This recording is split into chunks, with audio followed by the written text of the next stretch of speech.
Hi friends, dream girl का आने वाला एपिसोड बहुत ही इंटरेस्टिंग होने वाला है, जिसमें रघु आरती को घूर करके देखने लगता है और गुस्से में उसके पास आता है। आरती भी रघु को डर करके देखने लगती है।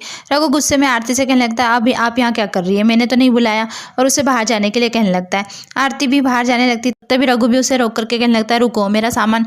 आरती भी रघु की बात सुन करके उसका सामान वहीं पर छोड़ करके डरते हुए वहां से भाग जाती है। उसके जाने के बाद रघु आयशा की फोटो को देखने लगता है और उसे अपने भाई की याद आने लगती है, जब उसकी गर्लफ्रेंड ने उसे शूटिंग के वक्त उसे सैंडल पहनाने के लिए कहा था और उसकी गर्लफ्रेंड कहने लगती कि से पहनाओ, दुख रहा है मुझे, टाइम हो रहा है, तुम सच में बहुत यूजलेस हो, कुछ भी नहीं होता ठीक से तुम्हें। उसकी इंसल्ट कर रही होती है और उसका भाई भी कहने लगता है, तुम गुस्सा मत हो, मैं कर रहा हूँ ना। लेकिन वह गुस्से में वहां से चली जाती है। रघु भी वह सब याद करके कुछ सोचने लगता है। उधर नीचे आरती जाती है और सारे स्टाफ के लोग आरती को देखने लगते हैं और उसे बैठने के लिए जगह दे देते हैं। हसमुख भी कहता है कि मैं आपके लिए कॉफी लेकर के आता हूँ मैम।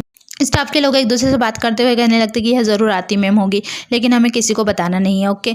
तभी वहाँ पर रघु भी आ जाता है और आरती के सामने सोफे पर बैठ जाता है और टेबल पर अपने पैर रख देता है। सारे स्टाफ के लोग उसे इस तरह से देख करके हैरानी से देख रहे होते हैं। आरती भी रघु को इस तरह से देखने लगती है। रघु आरती से कहने लगता है, वह मेरे पाँव दर्द कर रहे थे ना, तो इसलिए मैंने सोचा कि ऊपर रख लेते, अगर आपको तकलीफ है ना तो जाइए आप मेरे जूते ले आइए। आरती भी उसकी बात सुन करके जूते लेने चली जाती है। तभी रघु सारे स्टाफ को कहने लगता है, आप लोग क्या कर रहे हैं, आप लोग अपना काम कीजिए। तभी हसमुख भी कॉफी लेकर के आ जाता है। रघु से पूछने लगता है, किसके लिए है कॉफी। हसमुख बताता है कि मैम के। तभी वो रघु कॉफी लेकर के खुद पीने लगता है और हसमुख से कहते, तुम्हारा नाम क्या है। हसमुख बताता है।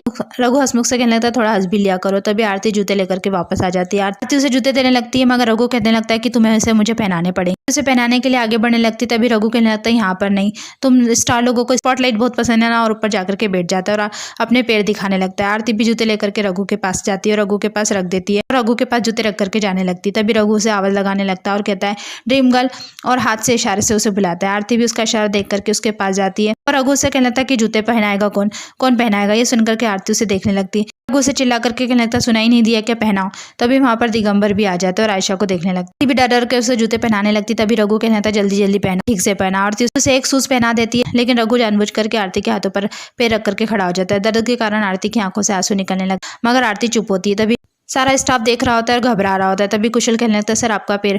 रघु नीचे देखता है और पैर हटा लेता है। आरती से कहने लगता है, बताना चाहिए था ना। फिर डांट करके कहने लगता है, आपको क्या लगता है ये फिल्मी आंसू है ना, जो फिल्मों के लिए बचा करके रखो, मेरे सामने ये नहीं चलेंगे, चलो दूसरा जूता भी पहनाओ। आरती से कहने लगता है कि दिक्कत हो रही होगी, चलो पाँव ऊपर कर लेता हूँ आपकी सहूलत के लिए, और आरती के सामने अपने पैर दिखाने लगता है। आरती भी उसे सॉक्स पहनाने लगती है, शूज पहनाने लगती है। रघु कहने लगता है कि पैंट ठीक करो। सारा स्टाफ रघु की हरकत को देख रहा होता है। उसे जूता पहनाने लगती है। रघु से चिल्लाने लगता है और कहने लगता है, तुम्हें तो जूता तक भी पहनाना नहीं आता, पता नहीं किसने तुम्हें फिल्म स्टार बनाया। मगर आरती चुपचाप होती है और उसकी सारी हरकतें सहन कर रही होती है। सारा स्टाफ आरती की हेल्प करने के लिए आता है, मगर रघु सबको डांट देता है और कहने लगता है कि मैंने मना किया ना, कोई भी हेल्प नहीं करेगा, और वापस केबिन में चला जाता है।